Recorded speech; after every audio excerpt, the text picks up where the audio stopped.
Nous revoici pour un nouvel épisode de La Voix du Yéti. Nous vous remercions pour le suivi que vous nous faites. Vous êtes de plus en plus nombreux à nous écouter, à nous regarder sur YouTube, Spotify, Apple, Deezer, etc.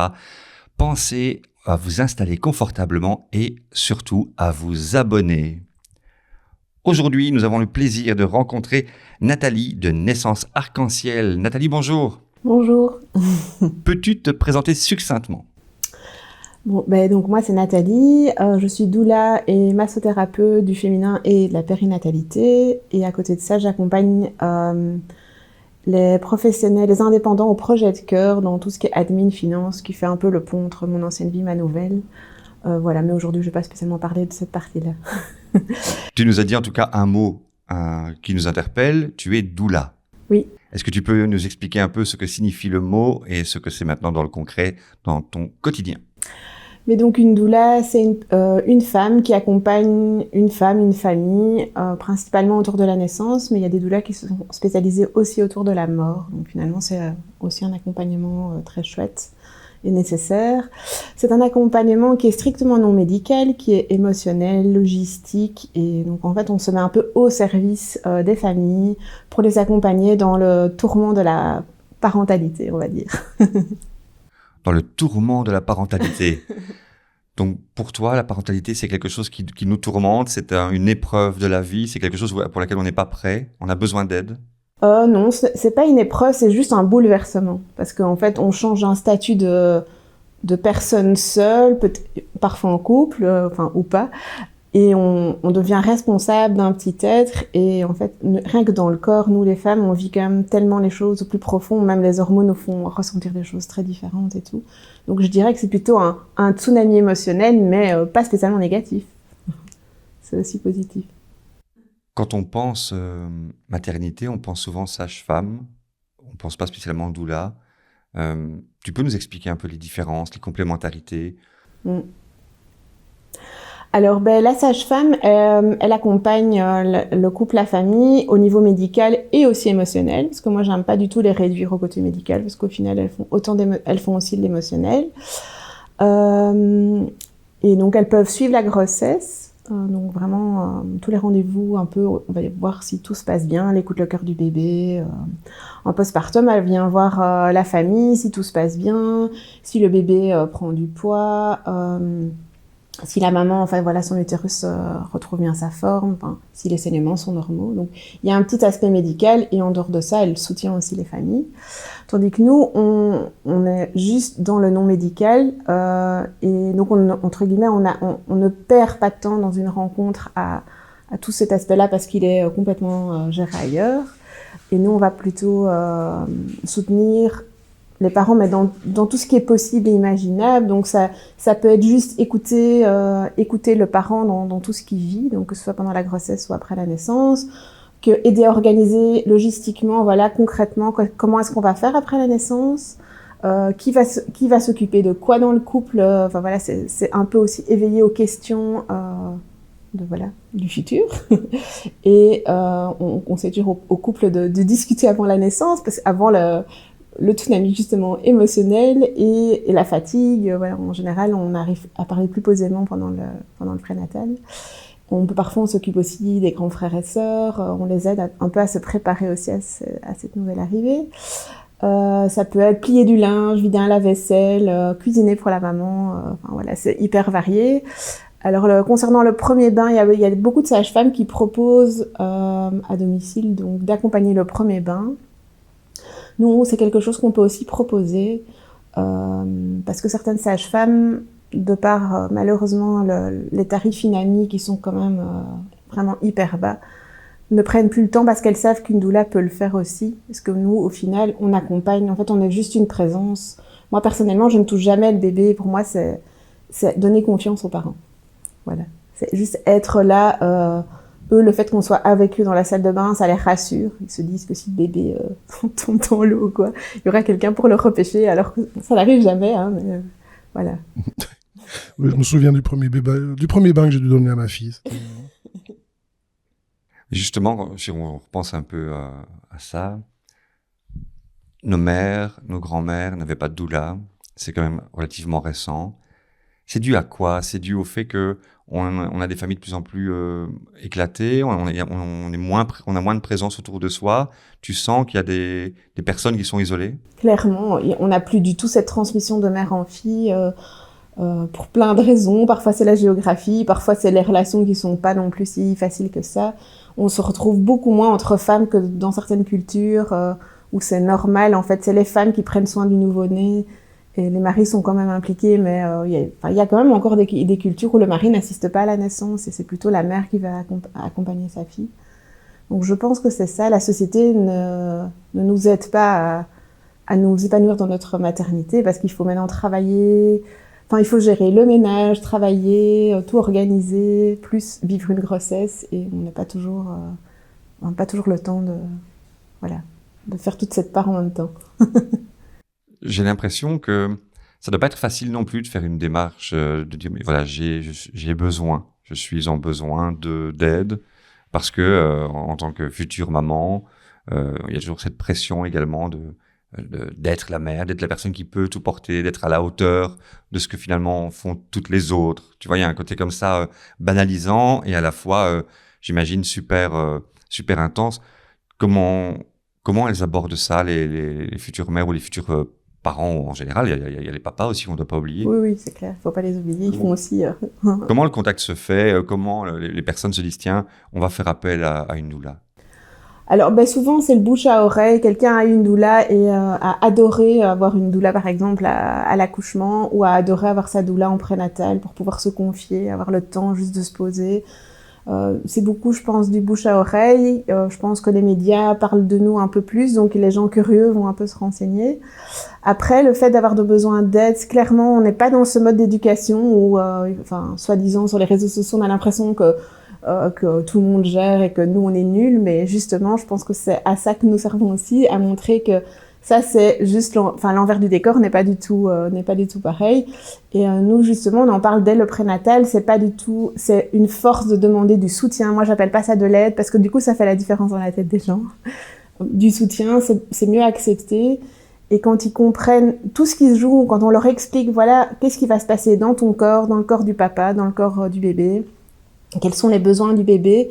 Et en fait, on comprend vite que si on n'a pas de l'aide, que ce soit d'une doula ou de la famille, en fait, c'est juste pas possible de prendre un peu de repos pour survivre les premiers jours. Je me souviens qu'il y avait, quand mon ex-femme a accouché de ma fille, la première nuit a été terrible parce que on n'arrivait pas à dormir, elle était crevée, et c'était dur pour elle d'accepter le fait que, parce que les infirmières a proposé, donnez-nous le bébé, on va le garder pour la nuit, on va s'en occuper, comme ça vous pouvez dormir. Il y avait ce côté très difficile pour elle de se dire, mais je suis une mauvaise mère, le premier jour il vient de sortir, je l'abandonne déjà.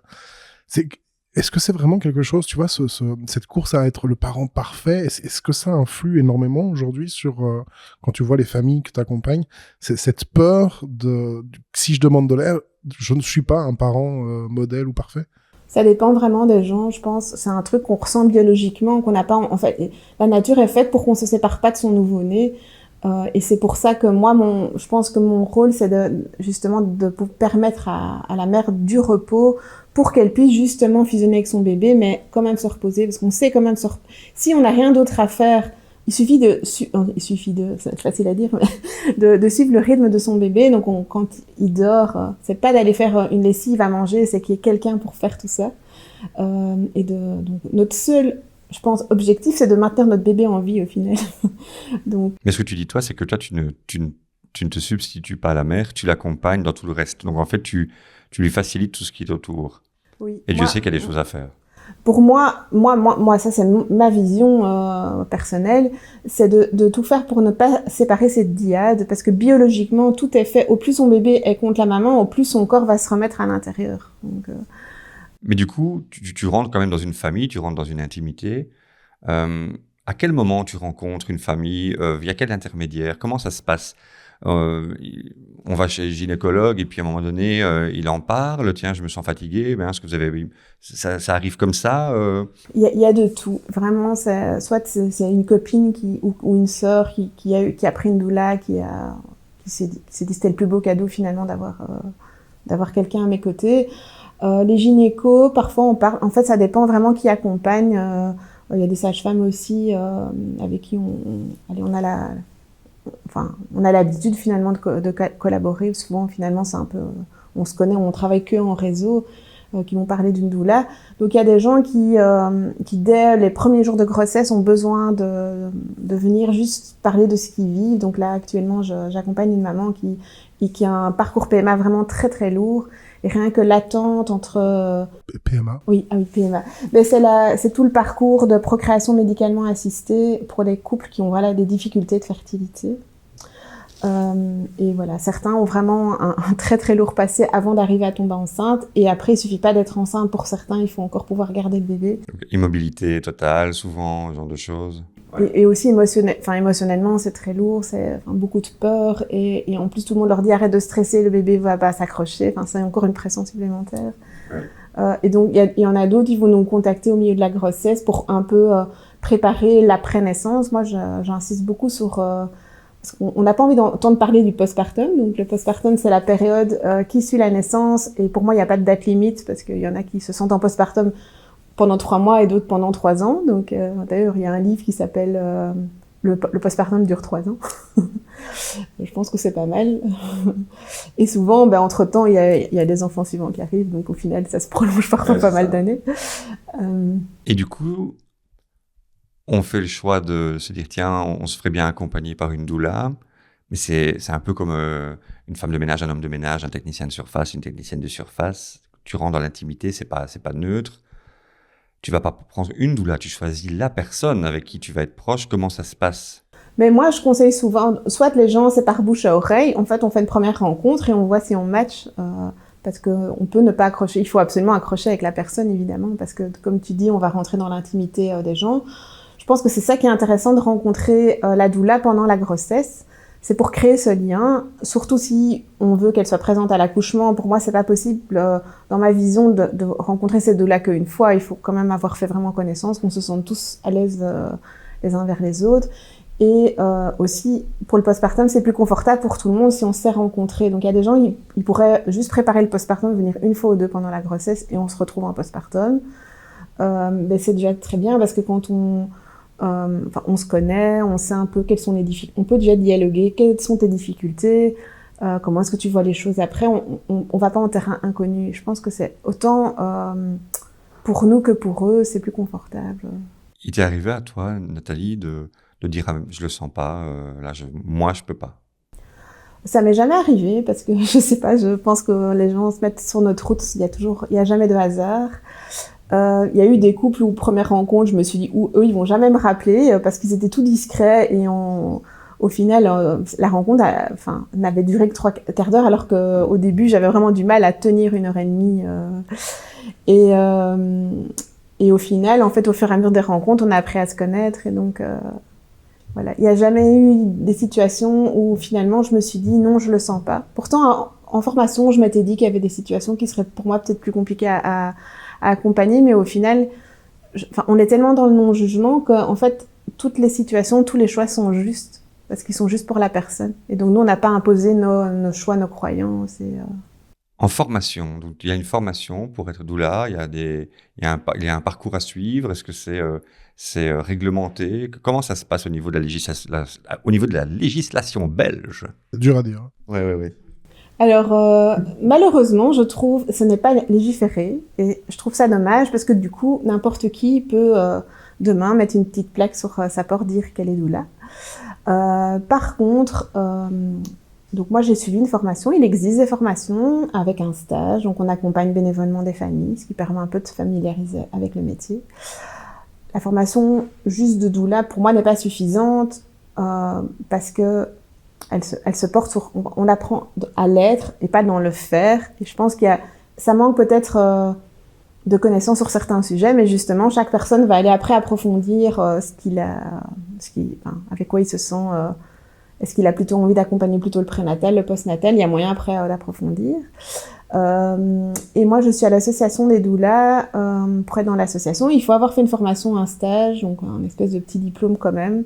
On signe une charte éthique qui pose clairement nos limites et qui fait qu'il y a un cadre quand même professionnel, même si ce n'est pas officiel.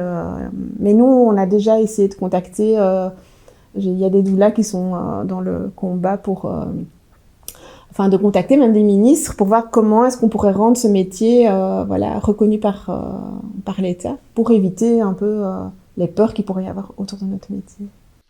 Alors, il y a des choses qui m'ont intéressé. Je t'avoue que moi, le mot doula, je ne connaissais pas.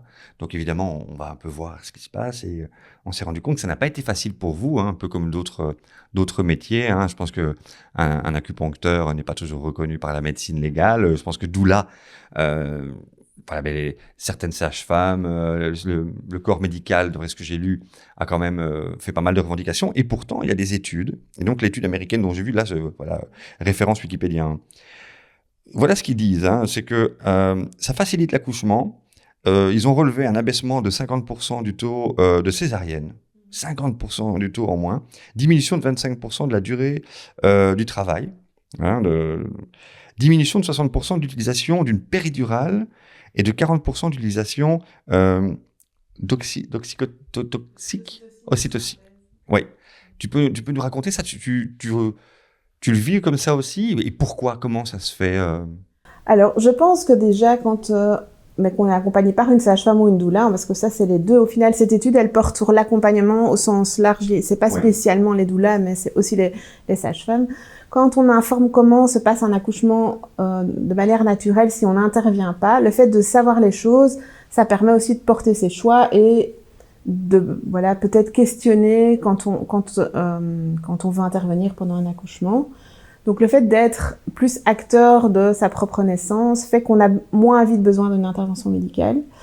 Et avoir une présence de confiance continue pendant l'accouchement, ça fait toute la différence, parce que c'est vrai que quand on est surtout à partir de 7 cm d'ouverture en plein travail, ça devient vraiment intense. Et si on a une personne qui peut aller respirer calmement avec nous, nous lui dire « Ah, ben ça s'intensifie, c'est normal, c'est bon signe, ça veut dire que ton bébé arrive », c'est rassurant et on va moins vite peut-être perdre pied.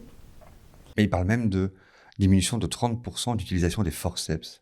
Mais ça, c'est parce qu'une fois qu'on a induit un acte médical juste pour parfois accélérer les choses alors que c'était pas nécessaire, on rentre dans une espèce de cascade d'intervention. Donc, par exemple, si on met de l'ocytocine de synthèse. Donc, pour l'accouchement, il y a deux hormones très intéressantes. Donc, il y a l'ocytocine qui est l'hormone de l'amour que l'on multiplie par le toucher, la chaleur, la présence, les câlins, les mots doux. Une fois que l'ocytocine fonctionne bien, on a de l'endorphine, et puis un pic d'endorphine. C'est un peu comme de la morphine, on va dire, naturelle. Mais si on n'a pas cette ocytocine qu'on produit par soi-même, on n'a pas l'endorphine. Ce qui veut dire, quand on a de l'ocytocine de synthèse, le corps n'en produira pas assez, on n'aura pas cette endorphine. Et c'est comme ça que, quand on déclenche un accouchement et qu'on met l'ocytocine de synthèse, on n'a pas cette endorphine. Et donc la douleur est vraiment intense, quoi.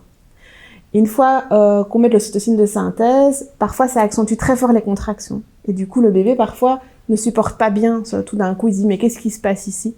Et c'est ce qui fait que parfois, on doit intervenir, alors ça termine en césarienne d'urgence, parce que le bébé, en fait, est en souffrance. En fait, on a voulu un peu accélérer les choses. Alors, il y a des fois, soyons clairs, la médecine, elle sauve des vies, elle sauve des bébés. Il y a des bébés, parfois, qui savent pas sortir parce que le bassin n'est pas assez large. Et parfois, ils supportent pas même des contractions naturelles, ça arrive. Et c'est pour ça aussi que c'est intéressant, quand même. On est quand même... Je reformule avec mes mots. Moi, ce que je comprends, c'est que finalement, tu prends vraiment soin des conditions internes de la personne. D'ailleurs, sur ton site, tu mets que tu ne dissocies pas le corps de l'esprit. Pour toi, c'est le tout.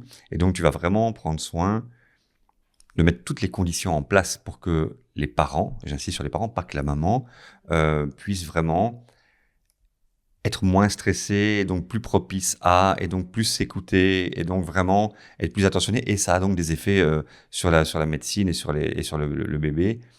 Est-ce que tu crois à un moment donné que le bébé déjà peut porter en lui des traumas de l'accouchement, ce genre de choses?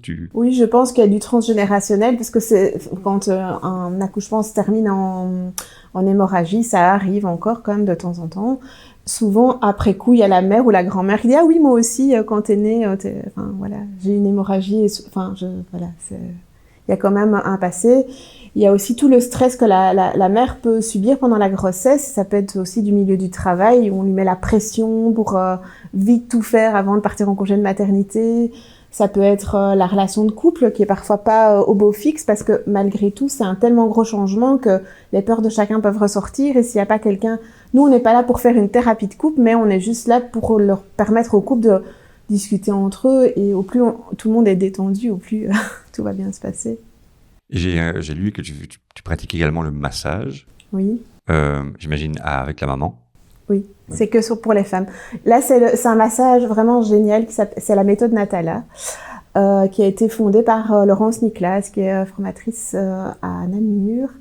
C'est un massage pour accompagner donc la femme, donc pas que la femme enceinte, aussi la femme. Mais pour la femme enceinte, il y a vraiment un protocole spécifique dans le sens, on peut apaiser des nausées, un nerf sciatique qui fait mal, vraiment des choses plus typiques de la grossesse.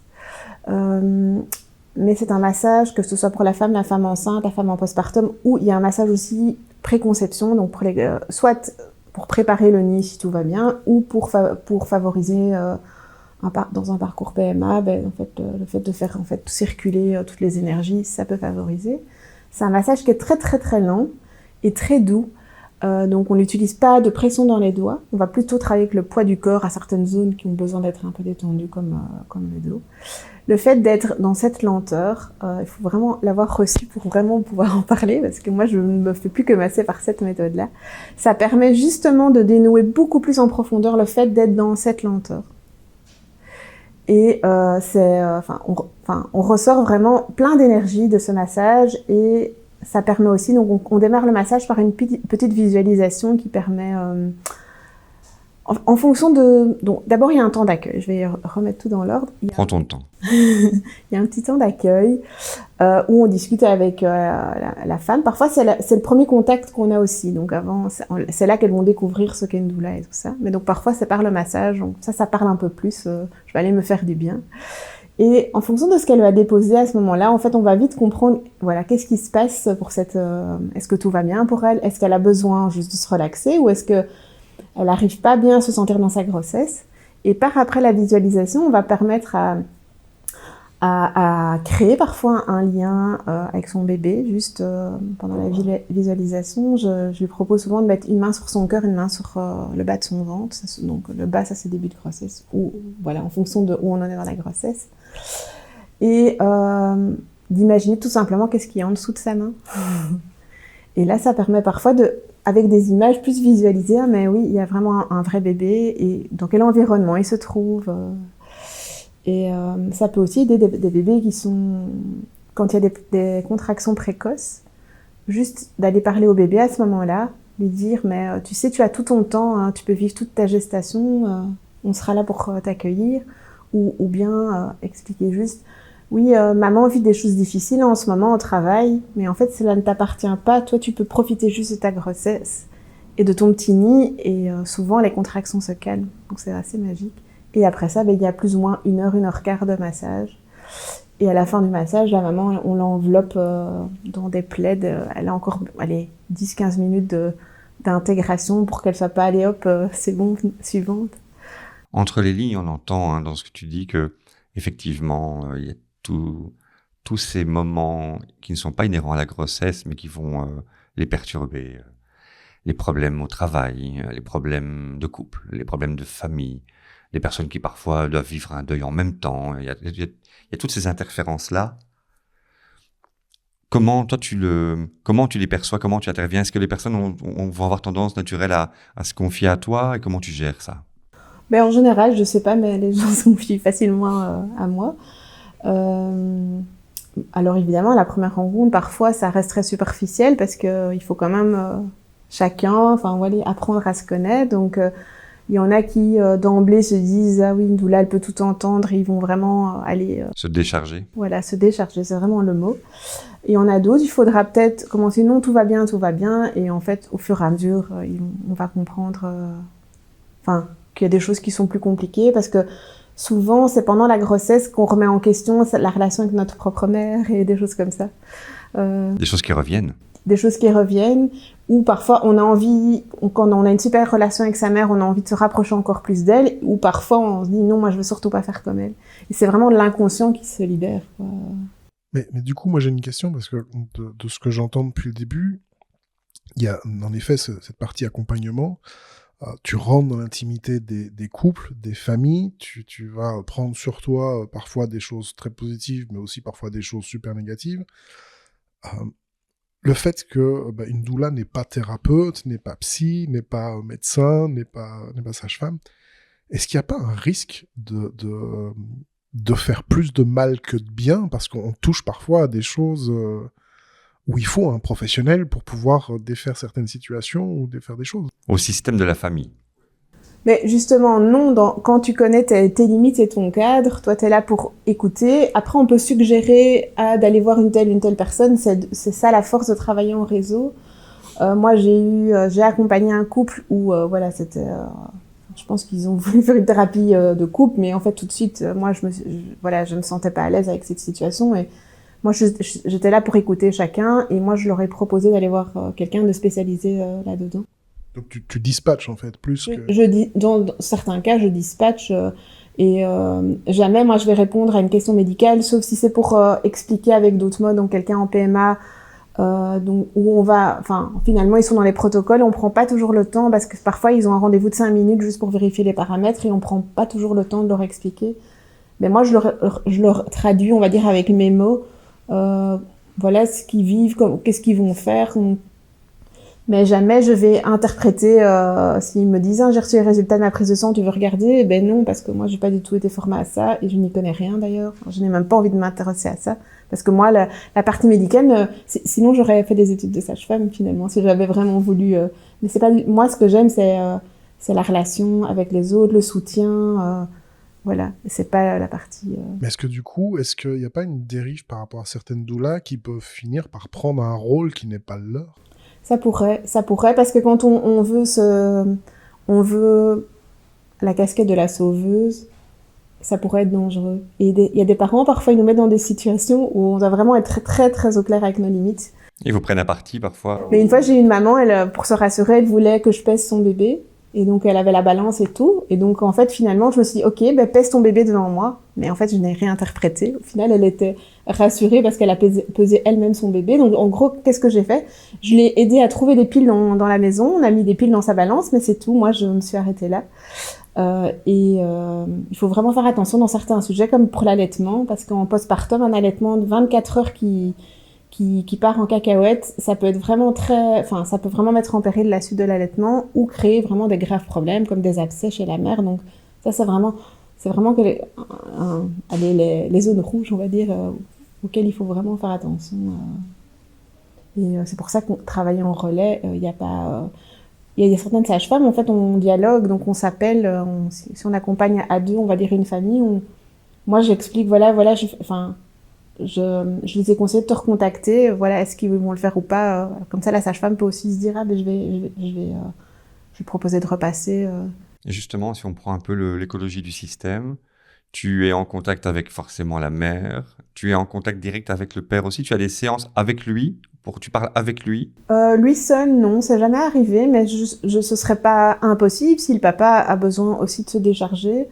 Alors, il y a des papas qui viennent spontanément parce qu'ils veulent assister à tout. Donc, ils font même les séances d'hypnose prénatale. Donc, je suis formée à une méthode qui s'appelle l'hypnonatal, qui permet vraiment d'amener la confiance dans le corps de la femme. Et à force d'écouter les audios, le jour de l'accouchement, le fait de réécouter ces audios, en fait, la replonge immédiatement dans un lieu calme. Oui, tu fais un...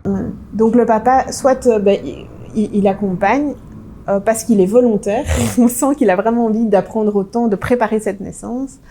Il y a des papas où ils disent non, ça c'est pas mon truc, moi je veux pas aller, c'est ton truc à toi. Alors ça, je trouve ça vraiment dommage parce que pour moi, on fait un enfant à deux, mais ça appartient à la décision du couple au final. Voilà, moi je suggère alors dans ces séances d'hypnose, la 4e c'est sur l'accouchement, qu'ils viennent au moins cette séance-là. Et si la partie hypnose les fait flipper, parce que en fait c'est juste une relaxation profonde, mais pour certains le mot hypnose ça fait un peu hypnose de spectacle comme on peut voir à la TV, ce qui est pas du tout le cas. Ouais. Alors je leur dis vous pouvez juste sortir au moment de l'hypnose, mais comment il ait accès à des informations sur le déroulé de l'accouchement, pour moi il n'y aurait pas d'autre moyen que qu'il entende au moins les données de... Dans cette séance, en fait, ce que tu fais, c'est que tu les mets dans un état de confort, de tranquillité, tu les fais visualiser et tu crées un ancrage visuel, auditif ou kinesthésique pour qu'ils puissent après retrouver cet état initial. Oui, c'est un peu ça, mais en fonction des séances, on peut travailler sur des désagréments physiques, sur apprendre à gérer la douleur. Donc il y a plein en fonction aussi de leurs croyances ou quoi, il y a tout à fait moyen d'adapter. Et aussi il y a une séance, c'est pour vraiment le lien avec le bébé. Imaginez un lien entre eux trois. J'essaie toujours que le papa soit inclus. Comme ça, s'il y a une séparation après la naissance, imaginez que ce lien il est là même si le bébé est dans une autre pièce. Ça permet à tout le monde d'être plus apaisé. Du coup, moi j'ai une question parce que tu parles du papa et à ceux qui s'impliquent et ceux qui ne s'impliquent pas. C'est quoi la tendance aujourd'hui par rapport aux nouveaux papas? Est-ce qu'on voit une évolution sur l'implication des papas dans tout le processus et tout la timeline de la grossesse? Voilà, c'est quoi les tendances et l'évolution aujourd'hui par rapport à ça? Moi, je trouve que les papas sont beaucoup plus impliqués qu'avant, ou alors les couples qui voient des douleurs ont déjà, voilà, de base, sont dans cette optique-là. Après, certains papas ont besoin plus de concret parfois. Du coup, c'est pour ça que dans les fameux massages Natala, il y a une séance de massage en couple où là, moi, je vais inviter le papa à masser sa compagne. Et je lui donne plein d'astuces. Si moi, je ne suis pas présente à l'accouchement, qu'est-ce qu'il peut faire concrètement si sa femme perd pied et tout ça. Ce qui permet vraiment le concret. Enfin, les hommes, ils préfèrent souvent quand même avoir un truc vraiment très concret. Voilà, qu'est-ce que je dois faire parce qu'on est un peu perdu parfois au moment de l'accouchement. Ah oui, nous l'accouchement, on le suit en spectateur. Mais par contre, j'avais fait de l'aptonomie, moi. Ah oui, mais ça, c'est très chouette. C'est là que j'ai réalisé que, ah oui, il y a un truc qui bouge là-dedans. Mais ça, c'est chouette. Là, je suis en formation, je suis en fin de 2e année. C'est aussi très chouette parce que ça donne aussi un truc plus concret parfois au papa. Oui, parce que nous, à part vous regarder, voilà, être enceinte et nous faire insulter en allemand et broyer la main, je veux dire... On n'a pas trop de... Tant qu'il n'est pas là, il n'est pas là. Enfin, pour nous, c'est très abstrait. Oui, mais c'est normal, oui. C'est vrai que l'autonomie, ça permet justement de faire connaissance déjà quand bébé est in utero. Et c'est fou à quel point... moi, je vois quand même la différence. Les couples qui sont accompagnés, qui accompagnent le bébé, on va dire, avant la naissance, le papa, il crée beaucoup plus vite du lien que s'il a été peu présent pendant la grossesse. Parce qu'il l'a projeté, parce qu'il s'est attendu. On dit généralement que... voilà. C'est ce qu'on dit, une maternité, quelque part, ton enfant est là, tu l'es déjà, tu te sens déjà mère. Une paternité, tu le deviens. C'est souvent ce qu'on entend. Et moi, pour avoir été papa 3 fois, c'est 3 paternités différentes, à des âges différents, des niveaux de maturité différents. Et j'ai envie de dire, on fait ce qu'on peut avec ce qu'on a. Et avec le temps, on peut un peu plus, on prend plus de temps. Le rapport au temps est important, tu en parles beaucoup. Mais on court de façon incessante. Et donc, si tu ne visualises pas ce qui va se passer, le choc, il est énorme. Et il y a même des mères qui parfois rejettent. T'as déjà eu, j'imagine ça Moi, j'ai pas eu ça parce que je pense que quand t'as une doula à tes côtés, justement, comme tu crées du lien plus tôt, il y a moins facilement ce rejet. Après, pour certaines mères, par exemple, elles se sont forcées à allaiter parce qu'elles savaient que c'était ce qu'il y avait de mieux pour elles avaient lu ça et tout. Et j'ai vraiment senti qu'elles se sont obligées à le faire. Mais l'allaitement, c'est pas que nourrir son enfant, c'est avoir ce bébé quasiment en permanence sur soi. Et j'ai eu des mères qui, une fois qu'elles ont arrêté l'allaitement, genre elles ont tenu 1 mois parce qu'au moins elles avaient eu ça. Et c'est là qu'elles se sont connectées avec leur bébé. Donc c'est là à quel point c'est important de suivre ce qu'on a dans le corps et que oui, l'allaitement, c'est ce qu'il y a de meilleur pour le bébé, mais un allaitement forcé n'est pas du tout une bonne idée. Il y a un truc aussi auquel on parle peu, en tout cas j'ai l'impression, c'est le rapport au couple. Ce binôme qui, à la base, s'aime et donc procrée pour poursuivre et puis pour se transmettre quelque part son code génétique, si on le prend un peu crûment.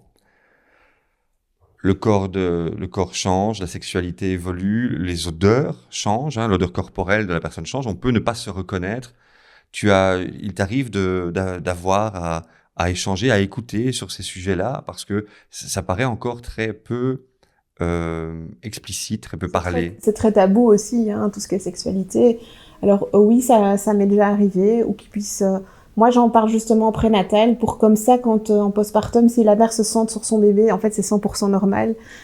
Et c'est là qu'on voit quand certains hommes ont parfois, enfin, en fait, quand on a une histoire difficile par rapport à l'abandon, au rejet, ou parce qu'en fait, finalement, c'est un peu ça, le papa pourrait se sentir un peu abandonné parce que la mère est à 100% dans la survie de son bébé, parce que biologiquement, on lui donne les hormones aussi pour ça. Et en fait, il faut pas se forcer non plus à faire l'amour après, il faut être prêt, il faut que le corps soit prêt. Et après, il y a plein d'autres moyens de rester en lien. Il n'y a pas besoin d'une pénétration non plus, hein, parce que finalement, parfois, on relie ça que à ça. Parce que parfois, quand on a un bébé qui est passé par là, on a peut-être une déchirure et on a peur aussi, un peu comme une première fois finalement. Et donc, je pense qu'il faut vraiment être à l'écoute l'un de l'autre, mais au plus on est dans le dialogue. Moi, je propose toujours en postpartum de 5 minutes par jour, ils prennent un moment à deux. Ça, c'est quand même possible, 5 minutes.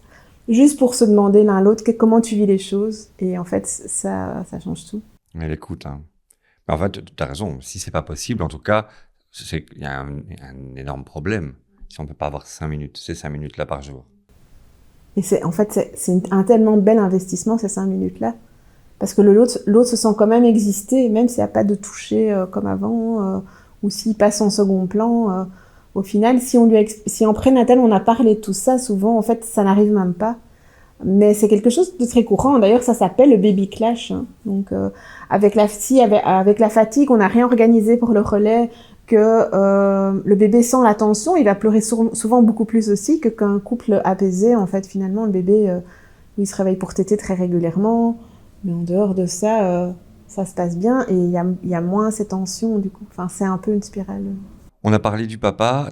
Tu as des contacts également avec les grands-mères, parce que la relation mère-fille, tu l'as dit, c'est quelque chose. Des contacts avec les sages-femmes, comment ça se passe dans cet écosystème? C'est au cas par cas en général.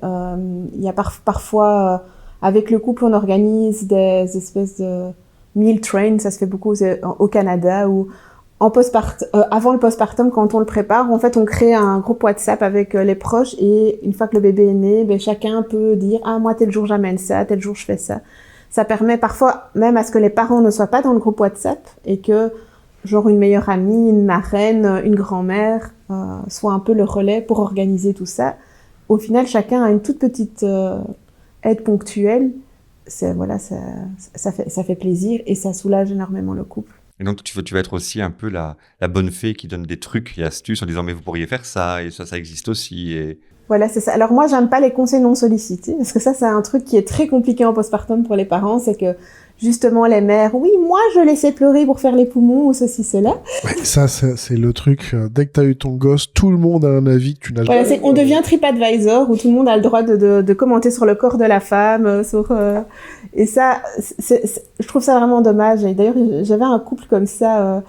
Enfin, vraiment, super chouette grossesse, super chouette accouchement, postpartum de rêve. En fait, tout se passe pour le mieux pour eux. Le seul petit point noir, ce sont tous ces gens qui viennent se mêler de tout. Parce que tu la portes trop, ceci, cela. Enfin, voilà, c'est des personnes qui n'ont pas fait comme ça, parce qu'à l'époque, on n'en parlait pas. Et je pense, en fait, que c'est très confrontant pour eux, parce qu'ils se disent, merde, moi, j'ai mal fait. Et donc, ils ont besoin peut-être de se rassurer eux-mêmes. Et au final, chacun a fait ce qu'il a pu avec les connaissances qu'il a eues à ce moment-là. Et il faut pas s'en vouloir. Oui, tu dois la nourrir, l'allaiter toi-même. Ah non, c'est plutôt avec du lait en pousse. Oui. Et au final, pour eux, on avait créé une petite affiche qu'on avait mis à l'entrée. J'avais créé ça. C'est un bête petit truc sur Canva avec si vous pénétrez dans cette demeure, vous vous engagez à ne pas donner de conseils si la maman ou le papa ne vous le demande pas. Enfin, je ne sais plus exactement par cœur. On avait fait 5-6 règles comme ça. Les codes de bonne conduite. Mais de manière humoristique et du coup, c'est moins pris comme un clash. Mais tout ça, c'est bien aussi d'en parler justement avant la naissance. Comment est-ce qu'on envisage les visites et tout ça après la naissance? Parce que, voilà, on conseille quand même le moins de visites possible à un couple, sauf si c'est très discrètement venir amener un petit plat ou parce que c'est très fatigant et qu'ils ont besoin de repos.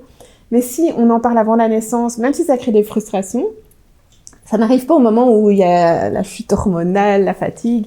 Et voilà, au final, les grands-parents qui ne pourraient pas venir tout de suite dès que la femme a accouché, ils se sont fait à l'idée et ça se passe mieux comme ça. J'ai souvenir d'avoir rendu visite à un ami qui était devenu papa récemment et donc à l'hôpital. Et en fait, tu voyais que les parents de la mère se sentaient obligés d'inviter les gens, et donc c'était leur invitation à eux, et on se retrouvait là dans un brouhaha pas possible, et où le père était dépité, et où il se sentait juste dépassé, et j'ai envie de dire dépossédé de son territoire, où à un moment donné, ça appartenait aux grands-parents, ils ouvraient leurs bouteilles de champ, etc., sans plus se rendre compte qu'en fait, il y avait juste eu un acte difficile, douloureux, et où les parents doivent se reconnecter. C'est vraiment ça. Moi, je dis toujours, les premières heures, elles reviendront jamais. Donc, c'est le moment où il faut se connecter à trois, se remettre un peu émotionnellement de ce qu'on a vécu, parce que pour certains papas, ou même certaines mamans, ou même certaines doulas, parce que nous, on n'a pas l'habitude de voir du sang et tout ça. Enfin, ça peut être très impressionnant, finalement, et tout le monde doit un peu digérer ce qu'il vient de vivre. Même si ça s'est bien passé, malgré tout, c'est quand même assez violent de voir sa femme qui a mal et on se sent un peu démuni. Alors souvent, en hôpital, je remarque, les sages-femmes ont un peu un code avec la maman pour qu'elle foute elle-même tout le monde dehors. Parce que du coup, voilà, par politesse, on n'ose pas toujours. Mais maintenant, le seul bon côté positif du Covid, ça a peut-être été ça. Dans beaucoup d'hôpitaux, les visites ne sont plus autorisées. Et du coup, ça permet pendant ces 2 jours. Et une fois chez nous, nous, on est rentrés tout de suite dès qu'on avait accouché parce on était bien. Voilà, quelques heures après, on a pu rentrer à la maison. Et quand c'est chez nous, les gens n'ont quand même pas l'impolitesse de venir sonner. Donc, on avait pris une visite par jour, mais quand c'était pas possible, on avait appris à le dire. En tout cas, annonce-toi, quoi. Oui, voilà, mais que non, là, désolé, ça va pas du tout. Là, il faut que l'allaitement se mette en route et enfin voilà, la première montée de lait, c'est assez impressionnant. Et s'il y a même un beau-père ou une belle-mère qui vient un peu zioter, on est déjà pas à l'aise nous-mêmes parce qu'on se retrouve avec des seins parfois comme ça, hyper impressionnant. Après, ça diminue, mais on ne le sait pas à ce moment-là. Et voilà, il n'y a pas de public, en fait, c'est mieux. Et parfois, 24 heures plus tard, on va se sentir beaucoup mieux pour accueillir les gens. C'est ça. Venez visiter les parents à la maison quand ils sont rentrés. Avec un petit plat. Foutez-leur la paix à l'hôpital. Oui, ça n'a même pas des fleurs, amène une lasagne, quoi. Oui, c'est ça. Oui, mais c'est ça.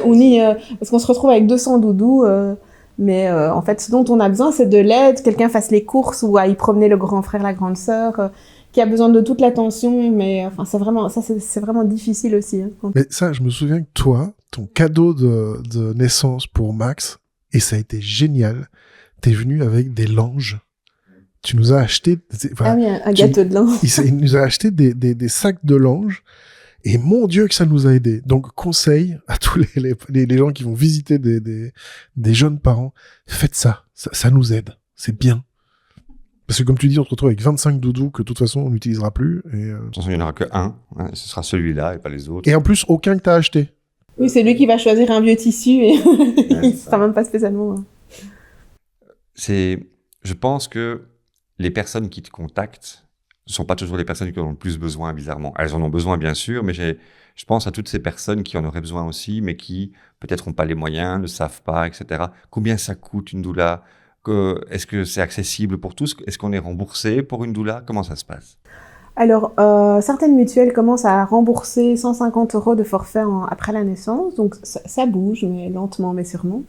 Moi, j'invite toujours les couples que j'ai accompagnés à contacter leur mutuelle et leur dire, parce que même si eux n'y pas droit, à force d'avoir des demandes, ça va finir par se développer. Par bouger. Pour le tarif, chaque doula fixe ses propres tarifs. Voilà, et on peut aussi s'adapter en fonction de la personne qu'on a en face de nous. Enfin, chacun est libre au final, donc... Voilà. Tu peux te dire, tiens, je fais du social, il y a des personnes que je vois vraiment en difficulté, je vais délibérément proposer un tarif social. Et il y a des doulas en stage, comme elles proposent un accompagnement bénévole, ça peut être une possibilité aussi pour certaines personnes.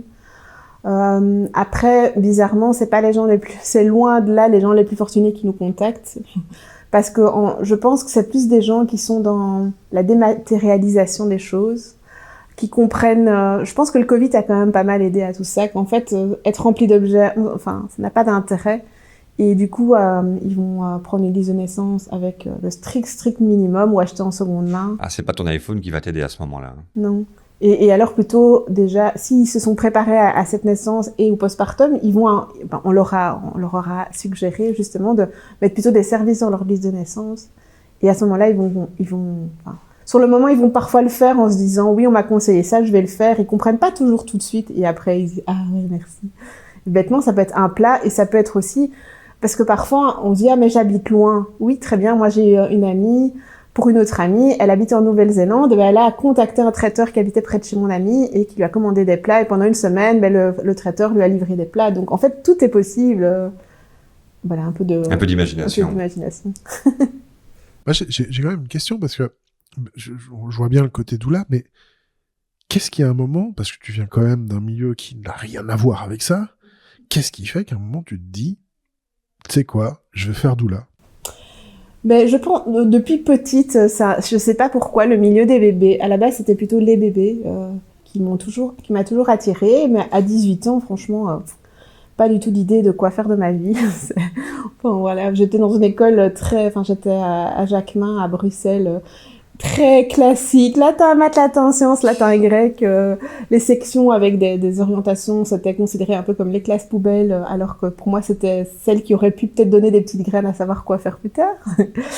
Moi, c'est ma mère qui voulait que j'aille dans cette école-là. Et donc, à ce moment-là, on est jeunes. On veut le meilleur pour ses enfants. Hein. Voilà. Et comme j'étais très perdue, finalement, mon beau-père m'a dit « Oh, pourquoi tu ferais pas l'ICHEC ?» Et moi, j'étais là, brouillée un peu de tout, allez, pourquoi pas.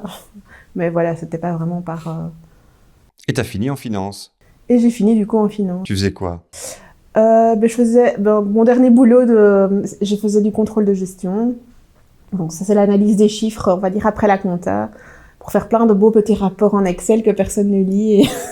Est-ce que c'est pas bien comme métier? Est-ce que tu n'étais pas heureuse et épanouie dans ce métier? Au début, oui, parce que je trouvais ça rigolo. Je jouais avec les chiffres et tout ça. C'est pour ça, je pense que j'accompagnais encore un peu les projets de cœur là-dedans. Les chiffres, j'aime toujours ça. Mais au fur et à mesure, je sais pas expliquer, cette pression, en fait, c'est cette pression d'entreprise qui était vraiment horrible, je pense. Comment t'as vécu la pression? Ça se concrétisait comment? Mais le problème, c'est que je suis très perfectionniste et quand ma dernière chef m'a dit texto, parce qu'en fait, je faisais à la fin le boulot de 3 personnes, donc c'était un petit peu trop. Oui, mais c'est pas grave, faut juste que ce soit fait, donc tu bâcles un peu et ce sera fait. Sauf que moi, la perfectionniste, c'était pas possible du tout. Et du coup, je me suis mis à travailler quasi jour et nuit pour pouvoir quand même faire le job de 3 personnes en 4/5e. Tu rentrais chez toi, tu bossais? D'abord, j'allais travailler pour 6 heures du matin. Comme ça, j'allais chercher les enfants à 3 heures à l'école. Je m'occupais d'elles et après, une fois qu'elles étaient au lit, je retravaillais jusque je sais pas, minuit, 2 heures. Sauf qu'après, je ne dormais pas parce que j'avais mes fichiers Excel en tête. Et voilà, petit à petit, le burn-out s'est installé. Et Comment tu l'as vécu, ce burn-out? Comment ça s'est passé? Je pense que j'ai tenu autant que je pouvais parce que quand on est perfectionniste, c'est très dur de se dire à un moment, il y a un problème, on a envie de bien faire. Mais au final, en plus, tous ces tableaux qu'on faisait, j'ai l'impression que personne ne les regardait jamais. C'est ça Ah, mais je confirme, personne ne les regarde. Ils regardent généralement en bas à droite. Oui, mais c'était vraiment ça. Et au final, on se dit des milliers d'heures de travail pour rien. Et puis je sais pas comment est-ce que j'ai accepté, c'est parce que il m'avait mis un espèce de petit sous-chef qui était beaucoup plus jeune que moi, mais lui qui n'était pas en 4/5e, hein, alors que moi en fait je faisais mes heures en 4 jours semaine, hein, même plus que mes heures. On était en pleine période budgétaire et il m'a dit, il m'a pas prévenu, il m'a dit à demain et le lendemain matin j'arrive et je vois oui j'ai pris une semaine de vacances alors qu'on était vraiment dans le rush et je lui avais dit plusieurs fois écoute ça va pas, il faut que tu m'aides, il y a vraiment trop. Donc j'apprends en plus par mail que monsieur s'est pris une semaine de vacances en pleine période et je me suis dit mais en fait non, pourquoi est-ce que je suis en train de me tuer et au final je m'endormais presque sur la route et là je me suis dit non mais mes filles elles ont droit à voir leur maman quoi. Et là tu t'es mise à l'arrêt? Je me suis mis à l'arrêt mais honnêtement moi naïvement je me suis dit ce sera pour 2 semaines jusqu'à mes vacances et après ça ira mieux. Et puis après ça a été vraiment la boule au ventre, c'était non c'est pas possible, comme si j'étais paralysée. Tu angoissais à l'idée de retourner. Oui. Tu avais comme le poids qui t'empêchait de te relever. Comme si on m'avait mis des chaînes aux pieds. Une paralysie, parfois, ça peut arriver aussi, un peu... Mais c'est comme ça que je me sens encore maintenant si je devais imaginer retourner en entreprise, je crois. Oui. Et là, donc, tu t'es rendu compte. Oui, je me suis dit, mais en fait, ça va pas. Et j'ai trouvé vraiment une médecin, vraiment en or, qui m'a pas du tout forcée à me mettre plusieurs mois à l'arrêt parce qu'elle avait bien compris que ça ne servait à rien. À ce moment-là, j'étais pas du tout prête à accepter ça. Et ça a été 2 semaines, puis ça a été encore puis j'ai pris mes vacances. Puis c'est des nouveaux je crois qu'au début c'était par 2 semaines parce que c'était comme ça que moi je l'acceptais. Et puis au final, je sais pas, je saurais pas dire ce qui a fait mais je me sentais de moins en moins capable. Et en fait, je pense que c'est là quand le corps se relâche qu'on ressent vraiment tout qui. Tu te reconnectes à toi-même. Oui. Et puis je pense, j'ai fait tellement de thérapies différentes. C'est là après, en fait, Tu as été suivi après par quelqu'un pour parler de ça? Oui. Qui t'a- qui C'était t'a mis- une qui a mis psy le- standard, on va dire. Puis finalement, oui, le développement personnel ne s'est jamais arrêté. Je crois que je suis devenue complètement quelqu'un de différent. Et un jour, en fait, je ressentais qu'à chaque... En fait, c'est horrible parce qu'on est tout le temps convoqué par la mutuelle, on ne sait jamais à quelle sauce on va être mangé. C'est des gens qui ne sont pas toujours très empathiques. Parce que tu n'es pas malade.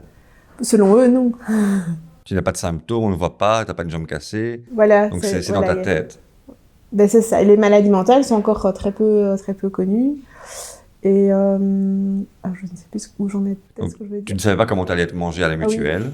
Oui, et alors j'en ai eu marre de dépendre en fait de quelqu'un et je sais pas. En fait, De quelqu'un, c'est la mutuelle, tu veux dire Oui, de la décision finalement de quelqu'un de devoir retourner là-dedans. C'était. Oui, il suffit d'un médecin qui dise non, madame, maintenant voilà, vous retournez travailler. Et alors là, on n'a rien. On n'a rien à part démissionner, ne pas avoir droit au chômage. Il y a rien qui existe. Et toi, tu étais mariée, 2 enfants, une maison, un crédit. Voilà, et à ce moment-là, moi je pensais qu'il fallait gagner autant pour vivre. En fait, on a appris déjà avec l'arrêt de travail où on est quand même bien coupé parce qu'on ne gagne pas du tout le salaire d'avant quand on est en arrêt maladie. Hein. Bon, les gens qui pensent que c'est... Donc ton salaire a été nettement diminué et tu t'es rendu compte... On a appris à vivre autrement, beaucoup plus sainement, et je pense que le Covid finalement nous a aidés aussi parce que on s'est rendu compte que l'essentiel, il était proche de nous, il n'était pas dans ce qu'on achetait, et donc on a complètement changé de perception de vie. Notre crédit, on a pu l'allonger au final de quelques années et au final, ça n'a pas changé grand-chose. Vous vous êtes adapté finalement avec la situation nouvelle. Mais tu n'étais pas encore doula à ce moment-là. Pas du tout. Et donc, c'est une des psys qui m'a accompagnée. On a fait un espèce d'exercice. Par contre, ce que j'ai oublié de dire, c'est que depuis la naissance de ma fille, c'est quelque chose qui me trottait en tête, quand même. Ah oui. Donc j'avais découvert, j'avais pas été accompagnée par une doula, mais ma sage-femme m'avait dit... m'avait parlé de ce métier qui existait. Et moi, j'ai été tellement bien accompagnée par elle que c'était des petites graines qu'elle avait semées. Mais par contre, le côté médical ne m'attirait vraiment pas. C'est pour ça qu'à ce moment-là, je me suis pas dit, je vais devenir sage-femme. C'est la relation qui t'intéressait vraiment. Et ces petites graines, je pense qu'elles ont grandi au fur et à mesure. On a eu un premier bébé, puis on a eu un bébé qu'on a perdu. Et la manière aussi dont elle nous a accompagnés à cette période-là, qui était quand même c'est difficile. Dans le deuil. Dans le deuil. Et après, on a eu notre dernière avec une grossesse très, très, très compliquée. J'ai dû me faire opérer à 31 semaines de grossesse. Et... Enfin voilà, on a vraiment eu peur. Moi, j'ai eu plus peur de la perte que du problème que moi j'avais au final. Et donc, si je comprends bien, je reformule, il s'est créé une véritable relation de proximité avec cette sage-femme. Oui. Il y a quelque chose où tu as vraiment eu de la reconnaissance et où tu t'es dit, tiens, là, je trouve de l'utilité. Tu étais dans un métier précédemment où tu ne voyais plus l'utilité, tu n'étais pas reconnu, il n'y avait pas de reconnaissance de ton travail. Et là, tout à coup, une personne a créé du sens pour toi et tu te projetais dans cette étape-là, sauf la partie médicale en te disant, mais tiens, c'est possible de le faire sans le médical. Mais moi, à ce moment-là, je me disais, mais c'est impossible qu'avec 2 enfants, avec un travail 4/5e qui était plus un 3 temps de le week-end, parce que la formation, c'était un week-end par mois, donc mais dans ma tête, et aussi ma dernière, elle était encore fort petite pour imaginer ça. Je me dis, c'est pas possible, c'est juste un rêve. Et je me souviens encore un peu avant mon burn-out, quand même, une fois à table, l'avoir glissé. Ah, moi, mon rêve, c'est de devenir doula. Et ma chef m'avait regardé bizarrement, l'air de dire, qu'est-ce qu'elle fout ici? Au travail, ça. Oui. Donc, j'ai encore ce souvenir-là. On s'est dit, mais c'est quoi cet ovni, quoi? Déjà, oui, elle savait pas trop ce que c'était. Et elle se disait un peu, mais qu'est-ce qu'elle fait alors là? Ah, mais l'entreprise est remplie de personnes malheureuses aussi. Qui entre elles se croisent et se disent, surtout, je ne dois pas le dire. Ouais. Mais là, je sais pas pourquoi je l'avais dit. Et donc, c'est une fameuse psy vraiment géniale, elle est spécialisée en burn-out, qui fait de la thérapie brève. Elle. Donc, c'est vraiment, on travaille sur un truc concret. C'est pas une thérapie qui va durer des années. Thérapie brève, c'est en 8 séances généralement. Et donc, elle m'avait dit, écris-moi toutes tes possibilités. Donc là, on avait tout mis, travailler mi-temps, comme je faisais avant, mi-temps doula, être 100% doula et tout. Et je sais pas pourquoi, à ce moment-là, je me dis, mais en fait, non, je veux pas, en fait, je veux plus être retournée où j'étais. Et donc là, j'ai eu la chance, c'est que j'avais un directeur financier mon travail était toujours impeccable, on pouvait vraiment rien me reprocher, à part d'être, entre guillemets, tombé malade, mais lui, il était beaucoup plus humain que ma chef à moi. Et j'ai carrément demandé à être licenciée.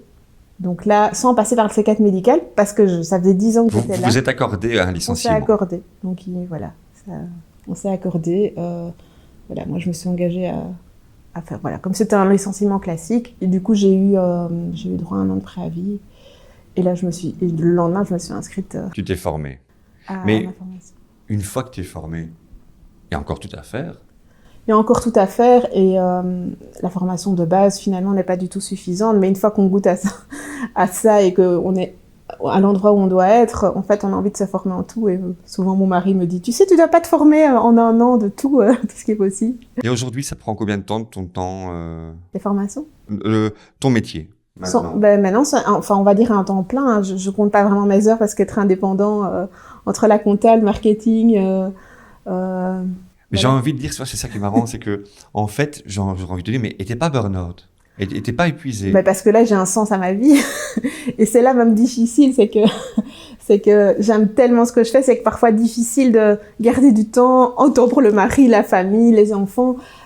Et parfois, voilà, quand je suis par exemple de veille pour un accouchement, pendant 5 semaines, je suis autour du terme, je suis disponible, ils peuvent m'appeler H24. Mais alors, on est prêt à t'échanger ton job de doula contre le métier que tu faisais avant, mais où tu serais payé 2 fois le prix. Jamais. 3 fois le prix. Je gagne quand même un peu moins que ce que je gagnais avant, mais moi, je pourrais plus jamais...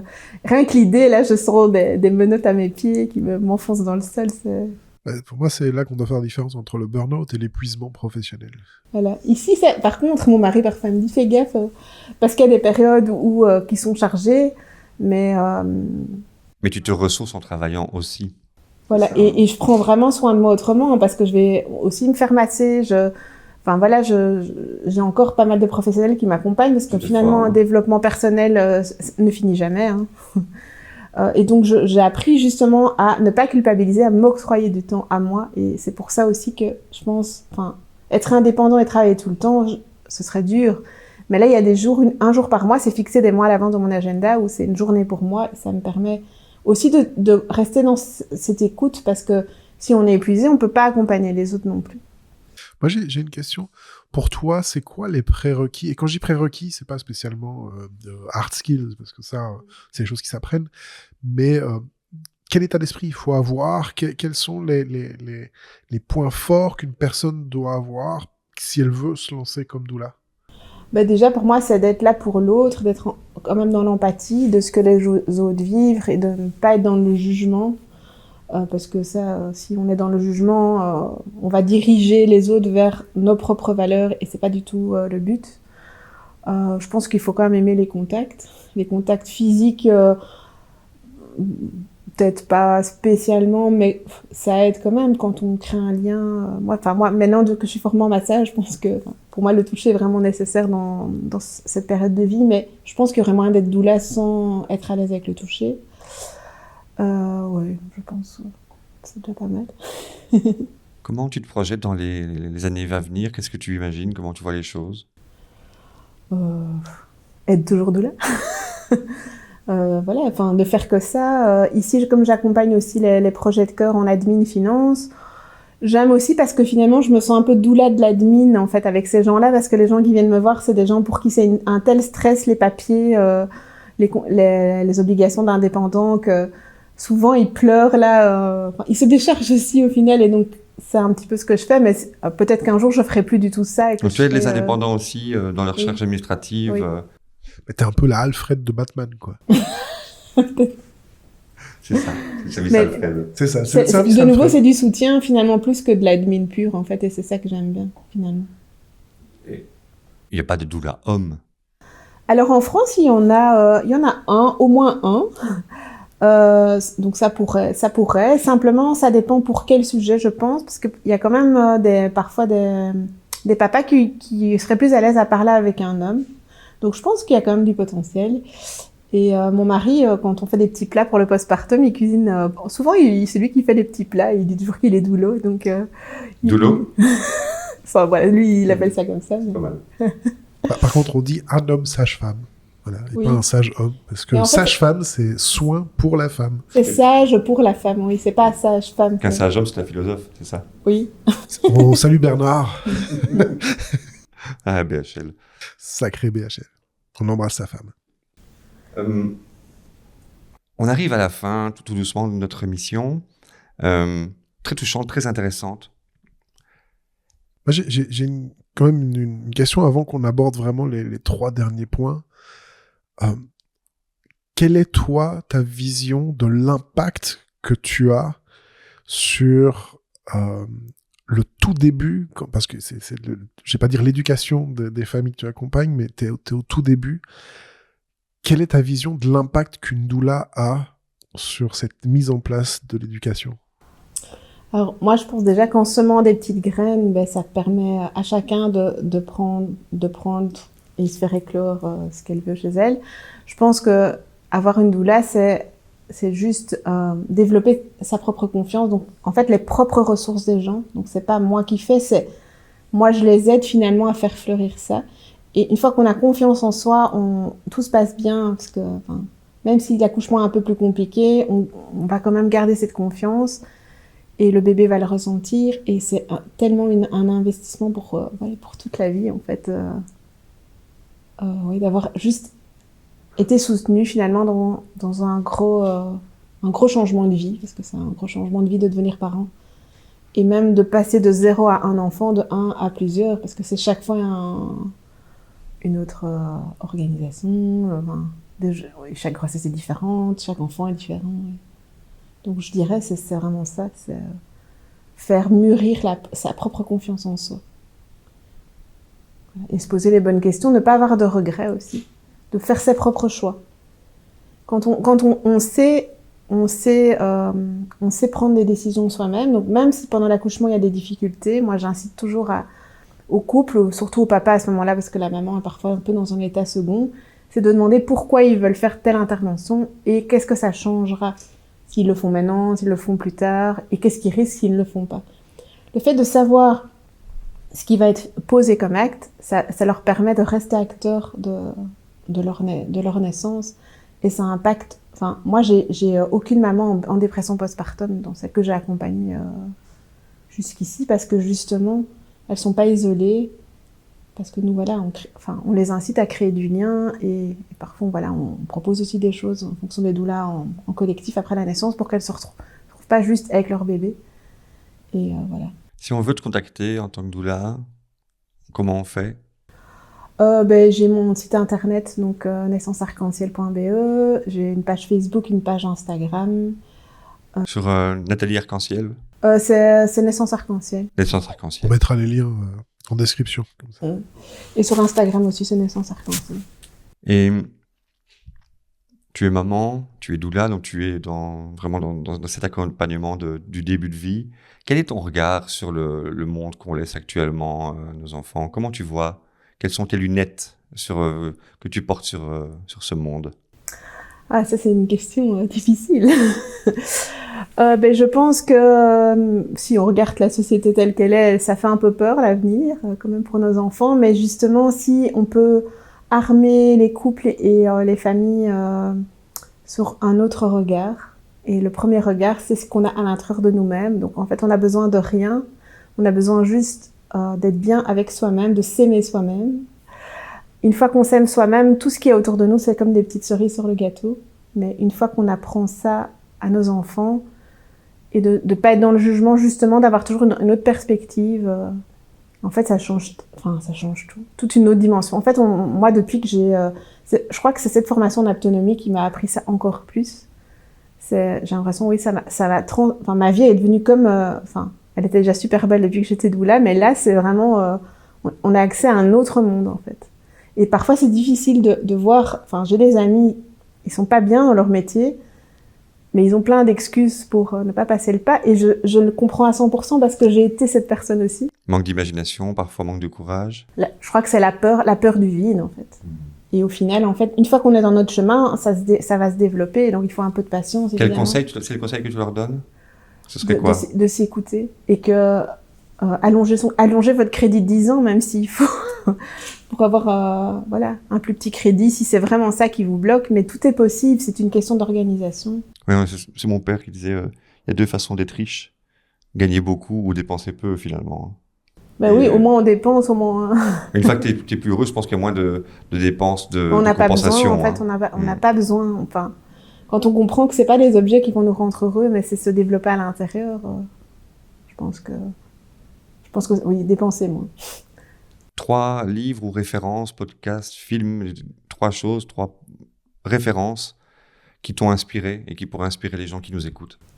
Alors, il y a un podcast que j'aime beaucoup, c'est celui de la maison de naissance La Bulle, qui s'appelle Sage-femme authentique. Elle aborde énormément de sujets autour de la grossesse, la naissance. Elle s'occupe principalement d'accouchement, soit à la maison, soit en maison de naissance chez elle. Et voilà, c'est très divers, très varié. Et elles expliquent aussi, elles appellent certaines peurs qu'il pourrait y avoir aussi autour de l'accouchement à domicile. Alors, c'est pas du tout une fin en soi, parce que, de nouveau, c'est suivre le projet du couple, hein, mais voilà, elles abordent pas mal de sujets avec les aînés, avec un peu de tout. Et ça, je pense que c'est très riche. Comme livre sur l'accouchement, il y a toutes les BD sur la naissance de Lucille Gomez. C'est des BD hyper humoristiques qui expliquent vraiment comment un accouchement se passe dans le corps. Et comme c'est fait avec humour, c'est très facile à lire. Même, quelqu'un qui aurait moins envie de se plonger dans une lecture ou de comprendre les choses, ça permet de retenir l'essentiel. Et en plus, ces 3 BD, il y a beaucoup de redites, mais je pense que c'est vraiment volontaire. C'est pour vraiment, à chaque fois, elle fait des petits résumés. Et au final, on peut résumer en peu de choses ce qu'il faut. Et alors, sur le postpartum, il y a plein de livres. Mais alors, j'aime bien Le Mois d'Or. Alors, elle donne quand même des conseils aussi très pratiques. Comment organiser le mois d'or, donc la période du postpartum après la naissance. Le mois d'or. Dans certaines cultures, c'est appelé le mois d'or parce que dans beaucoup de cultures, pendant 6 semaines, la femme, elle ne s'occupe que de son bébé. Elle reste allongée dans son lit avec son bébé sur elle. Et toutes les femmes de la famille ou les amis, en fait, prennent soin d'elle et de tout le reste. On mettra tous les liens. Absolument. Mais il y en a tellement d'autres aussi, mais voilà, c'est difficile de faire un choix. On arrive maintenant à nos 3 questions classiques. Je vais poser la première. Qu'est-ce que tu aimerais, après toi, laisser à l'humanité ? J'aimerais que les femmes retrouvent leur propre pouvoir, dans leur propre capacité, et personne n'a besoin de personne finalement pour se développer, pour accoucher. On n'a pas besoin, oui. On a tout en nous, voilà. C'est que chacun puisse prendre conscience de ça et que s'il y a une difficulté, il y a du soutien qui est possible, quel qu'il soit, hein, parce qu'il y a toutes sortes de soutiens possibles et il faut choisir celui qui nous convient le mieux. Et du coup, la deuxième question, qu'est-ce que tu aurais envie de laisser à ta famille ? Mais ma famille, l'amour de soi, je dirais, j'en ai parlé là tout de suite, parce qu'une fois qu'on a l'amour de soi, on a tout en fait. On a tout, on a la créativité, on a la confiance et le respect de soi-même finalement, parce que parfois par les autres, on se sent tiré obligé de faire ça, mais c'est d'oser croire que tout est possible et voilà, je le dis toujours à mes filles, moi elles ont 11 et 7, elles sont encore jeunes, mais en fait tu peux choisir un métier, mais ça doit pas être le métier de toute ta vie. Il est possible de rebondir et tu peux aimer maintenant quelque chose, un domaine, et dans quelques années, ce sera pas du tout le cas. Et qu'il faut pas faire un métier classique pour être heureux, et que être heureux, c'est pas avoir un gros salaire, quoi, c'est être heureux à l'intérieur de soi. Et Dieu pour toi dans tout ça ? Alors, pour moi, il n'y a pas un Dieu, je ne crois pas en un Dieu spécifique, moi je crois plutôt aux forces de l'univers, et je pense que l'univers nous met devant nous parfois des je vais pas dire des obstacles non plus, mais l'univers vient parfois nous tester, mais que rien n'arrive jamais par hasard et que c'est toujours pour un mieux. Et une fois qu'on est dans le chemin qu'il faut, en fait, justement, l'univers, il répond à chaque fois. Donc, j'aime bien croire ça. La roue de la fortune. La fortune au sens, oui, au sens moyenâgeux du terme. Hein. Voilà, mais je pense qu'une fois qu'on arrive à se connecter à tout ça, c'est vraiment attirer le positif, en fait. Au plus on est dans le positif, au plus une fois qu'on est bien dans le bon sens, en fait. Oui. Et si c'est pas tout de suite le bon sens, c'est pas grave. C'est qu'est-ce que ça vient m'apprendre, qu'est-ce que ça vient tester chez moi, qu'est-ce que ça a peut-être besoin d'être réparé. Mais au final, très vite, on comprend que voilà, l'univers nous amène toujours selon notre propre chemin de vie. Eh bien, Nathalie, merci. Ouais, merci pour cette interview. Avec plaisir. Et vous qui nous écoutez, qui nous regardez, n'hésitez pas à partager, liker, commenter. Nous répondrons. Nathalie regardera vos commentaires et répondra à vos questions. J'en suis sûr. Et surtout, pensez à vous abonner. Oui, et si vous voulez être mis au courant de toutes nos nouvelles vidéos, n'oubliez pas de cliquer sur la petite cloche. Petite cloche. À bientôt. À bientôt!